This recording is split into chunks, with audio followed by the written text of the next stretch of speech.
Hello students, Michael Sanchez, violin teacher here. This is the 1 to 2 year experience webinar. For those of you guys that are interested in popping in and doing webinars, they're free and they're really helpful for students looking to improve. So we're going to be working on Wohlfahrt number 2. So if you guys are watching this after the fact, there should be a link on the page you are on, probably to the right of the video, that gives you guys the ability to download this music. This is totally free in the public domain. Wohlfahrt is excellent for working on different exercises, which are excellent at this level. So if you guys have been playing 1 to 2 years, this is a good exercise. All right, so I'm going to grab my pen here. Hopefully you guys can see my screen. And I'm going to give you guys some tips on how to optimize your skills in this etude. So the biggest thing is, for those of you guys that have been playing at this level, it's really important to use fourth fingers as much as possible. So I find that a lot of students pass over using fourth fingers. So as you can see below the music, there's the number 4. That indicates that you should play that as a fourth finger instead of an open string. And the purpose for that, or the logic behind that, is that if you were to do this open, it would cause a crossover to happen for one note, which is very inefficient. We want as much as possible on the violin to avoid string crossings. Reason number 1 would be that it's a lot better sound when you stay on the same string. And reason number 2, it's you're able to actually do vibrato on a fingered note, whereas you can't do vibrato on an open string. So at the beginning there, they're suggesting fourth finger. Definitely do that. And then there's quite a few that pop up as we play. Some of them are opens. The logic behind that is that you're already going into the next string, so it's not really giving you an unnecessary crossover by doing one or the other there. So really it's optional, but they're suggesting open string there. So yeah, there's a lot of back and forth between using 4 and open. So I would suggest following what they have there. I think that would be good. So I think what I'm going to do is play through this at a slow speed. You guys can play along at home. And we're going to focus on intonation. It's in the key of C major. So basically that means that we have F naturals and C naturals. So make sure that your second finger on the A and the D string are low. And I would suggest, as we're going slow, to use as much bow as possible.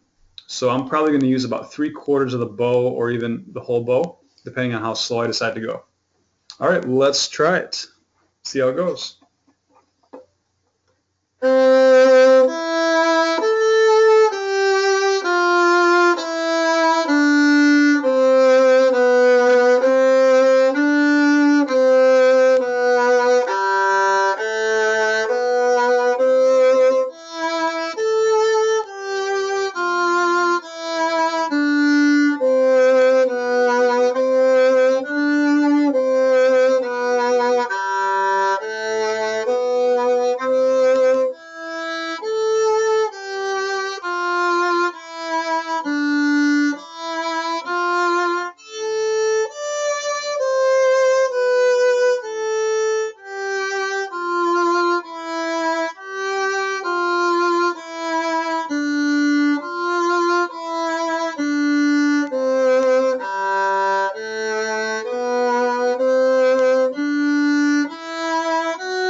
right, so that was the entire etude played at a relatively slow speed. So obviously that was pretty simple. There's no rhythm changes. It's all eighth notes. So what you guys can do is, and this is what we did in the first etude, is actually put in some different bowings, and we can even change up the rhythms to make it more challenging. So for those of you guys that found that pretty easy, maybe you don't have trouble with your fourth fingers at all. Oh, by the way, I almost made a mistake here. This is an easy one to miss. Make sure you play F natural there. Really easy to want to play F sharp there. So basically, there's different things you can do. I'll make a couple suggestions to you here. And actually what you can do even is go back to the first etude and look at what they have as far as articulation, bowings. Because as you can see, this whole piece, the whole first piece is also eighth notes. So really anything that you see in these first two lines, those different articulation suggestions, you could apply to number 2. So for example, one of this specific articulations you could do is maybe a slur on the first 2 notes, and then 2 separate, slur, 2 separate. And what I would suggest for that is to really focus on what you're doing with your bow.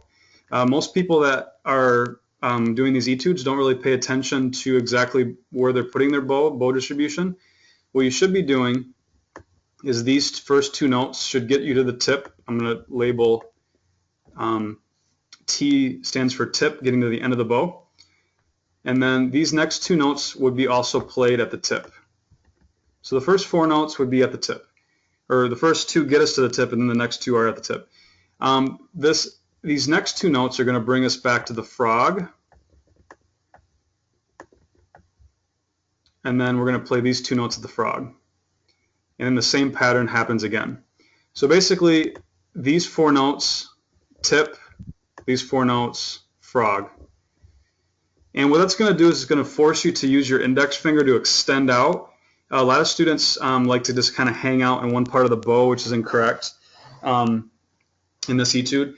And if you can extend yourself, it's going to really help you to have a better sound in your songs that you're working on. It extends you out. It really forces you to use the small muscles.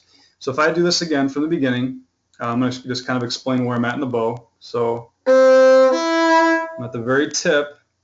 Now I'm going to play the 2 eighth notes at the tip. So I'm at the tip right now. Now the slur is going to bring me back to the frog. Now I'm at the frog. I'm going to play the next 2 notes of the frog. Like that. So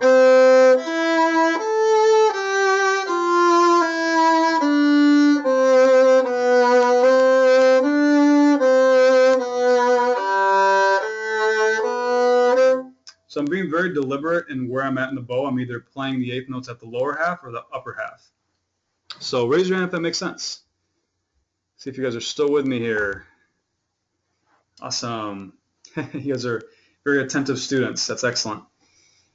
Okay, so that's one suggestion as far as articulations. There's so many things you can do. That's the beauty of an etude, is we change it up. Once you get the first one, you go on to the next articulation.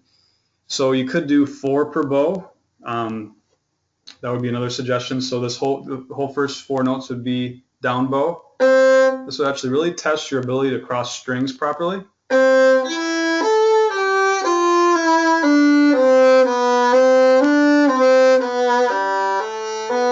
Right here, it's really important to cross properly. Right there.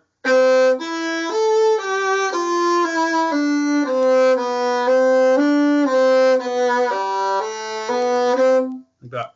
I don't suggest going faster than that, because going faster actually can promote bad technique, because it's really important that you guys work on sustaining notes and extending to the tip.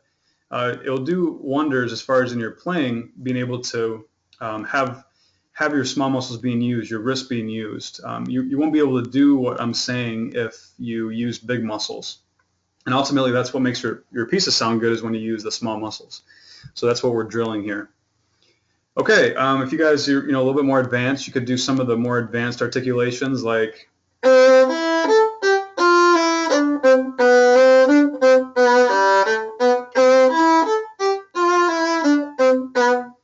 could do more vibrato than I'm doing. I'm going to try to keep a vibrato sustained. I'm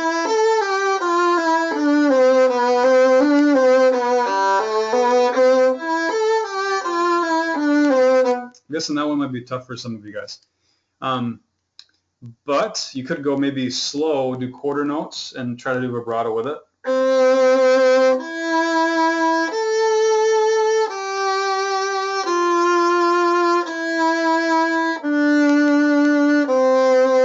Like that. So that's a suggestion. So yeah, so what you want to do is you want to maybe work on a scale in the first 5-10 minutes of practice. You know, a C major scale would be appropriate because this piece is in C. Maybe a D major scale. So do that for 5 minutes, and then I would work on this piece for the next 5 to 10 minutes, doing it different ways, focusing on intonation. Maybe have a tuner nearby. But yeah, doing this is kind of like you're working out and you're on the treadmill. You're building skill, you're building your ability to run fast, have endurance. That's kind of what you're doing here for the violin. If you just play pieces all the time and just kind of do what's more fun, I guess, I don't want to hate to say, this is not as fun. But yeah, I mean, like when somebody is training, obviously running isn't fun, at least it isn't for me. But you're doing it for a purpose. So this is the purpose of working on this, is to really improve your skills. So depending on what level you're at, you'll be able to do the articulations, some maybe all of them. So just pick a couple and work on them that day. Maybe do a different one the next day. But yeah, mix it up and work on this piece. So a lot of people, if they don't have good left-hand technique, they might be, not quite doing as good on the fourth fingers. So make sure that you're reaching those. One thing you can do is actually test your fourth finger with your open string to really make sure that you're in tune with that 4. I'll show you what I mean. So here's my 4. I'm going to match it with my open A.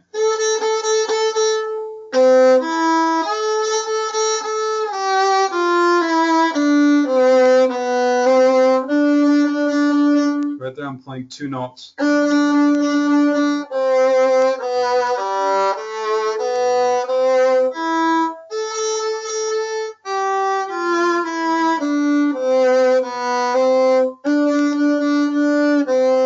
So if I was playing, if it sounded like this,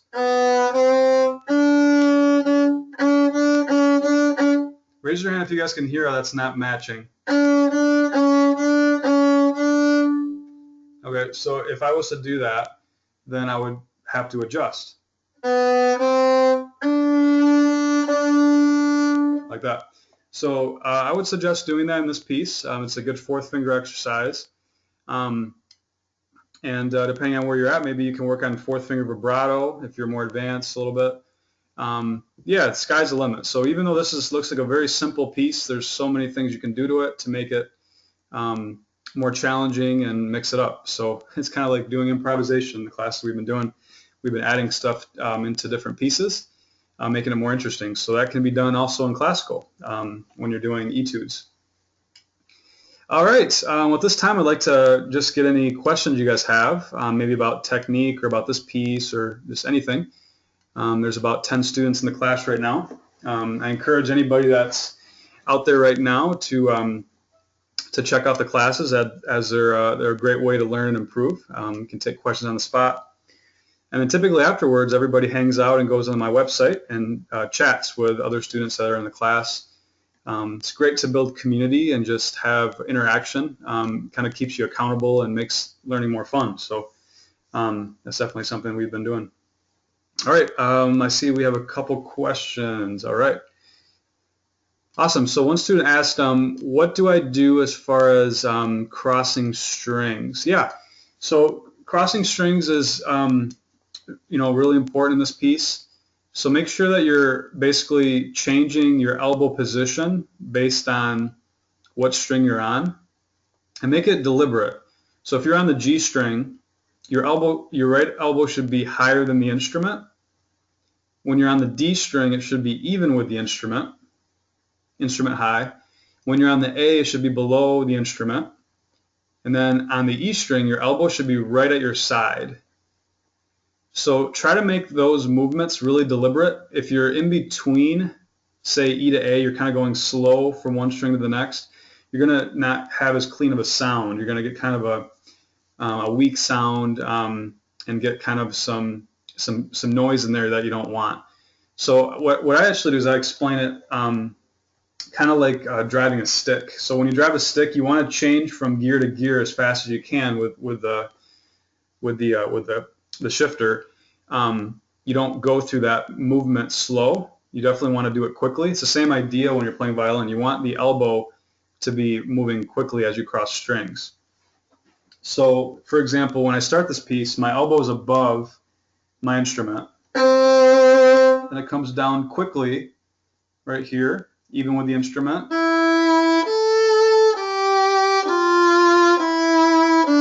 Quickly change to G, up above the instrument, my elbow. So.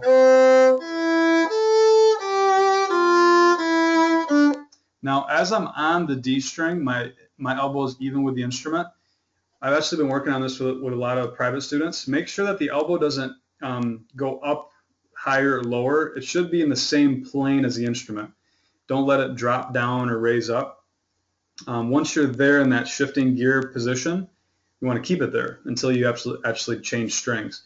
Raise your hand if that makes sense as far as keeping it in position as you're on the proper string, but then when you change strings, it happens fast. You have to get down or get up to the next string.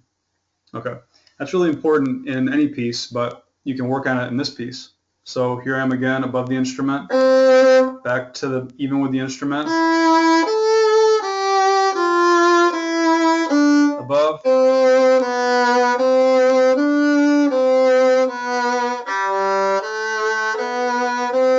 even, like that. So yeah, no matter what articulation you do, you always want the elbow to be guiding the bow.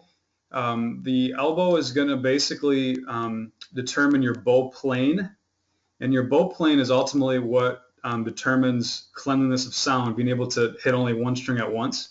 Raise your hand if you guys have accidentally hit other strings, not on purpose. Okay, so that's all because you're not quite changing quickly with your elbow, so pay attention to what that's doing. I suggest maybe recording yourself and just paying attention to exactly what that right elbow is doing as you're crossing strings. You could have either a lazy elbow or you could have an overly active elbow. Either one is not going to help you. Some people like to change strings with their wrists, and that's not proper. So that's going to cause not to be as accurate. All right, let's see if we have any other questions. David asked just about third position in this piece. You could, David, but I think there's so many things you can practice in this piece with just first position. I mean, you definitely want to have a piece that you're working on that does shift. So if you don't have a piece that shifts and you're technically working on third position, I would maybe put some in here. But this is more designed for cleanliness of sound. You can always make it more challenging. So I mean, if you go back up to Etude 1, the first two lines give you all these suggestions of articulation. So you know, you have staccatos, you have three note slurred, you have even changing the rhythm. So if you see the last measure of the first two lines that you see here, that actually changes it to a dotted 8th 16th rhythm. So I'll go ahead and just show you guys how that sounds.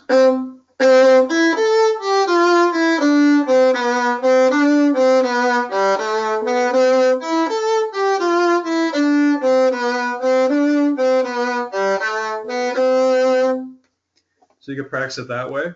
You could even do like a syncopated, just change those rhythms around. I've done that before. Actually, that's a really good way to work up speed in a piece, to change from going from, actually go. I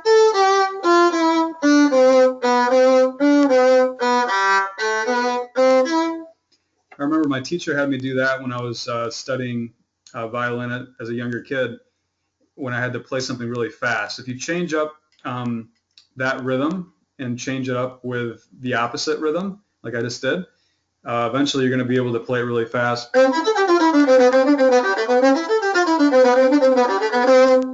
Not that that's the goal of the piece, but changing up rhythms is a really good thing to do as well in a piece like this or any piece when you're trying to work up speed. All right, awesome. Let's see if we have any other questions. Looks like we don't. So awesome. Well, I hope you guys enjoyed the class. I'm going to encourage you guys to get on the forums and ask questions throughout this week. We've actually been getting a lot more questions this week than we did last week. It's been awesome. Right now we're well over 500 members in the forums. I'll just quick show you guys how it's going over there. So I'm in here at least 2 or 3 times a day answering questions. It's really nice to see everybody interacting, getting to know each other. So you can actually introduce yourself right here at the top. There's quite a few. There's 157 people that have introduced themselves in the forums, which is pretty cool. Got people from all over the world introducing themselves. And then, yeah, you can check out my accessories forum, learn more about that, learn about instruments, learn about, at the beginner level. Also, you can suggest a piece for us to learn. We've been working on different pieces. So, like, for example, Can You Feel the Love? That's a good piece. Good job, David. You suggested that one. Right now it has 7 votes. Once it reaches 10 votes, then I'll actually do a webinar on that class. So get in here and vote for other people's songs, things that you want to learn. It's kind of a cool thing. The last cool forum that I really would highly recommend to you guys, and has kind of been slow lately, is the video feedback. So if you guys post a video in here, I'll actually give you guys feedback. It's all constructive. It's not negative. And it's basically giving you guys tips on how to improve. So for example, if I click on this particular person's video, which is a 3-octave scale they did, they played the scale, and then I gave her 2 main tips and gave her some video links. Gave her a grade. Haven't given anybody bad grades. But yeah, I think the biggest thing is people are maybe overthinking this. I could even help you guys based on like a picture, just seeing how you're setting up. Give you guys some tips, and then yeah, if other people are reading it and seeing what I'm writing, they can also improve. So yeah, encourage you guys to check that out. All right, well, I'm going to say farewell to everybody listening on audio right now. Thanks for checking this out, and hope to see you guys on the website. I'll be posting this soon for everybody that's in the class, and hope you guys all have a great evening.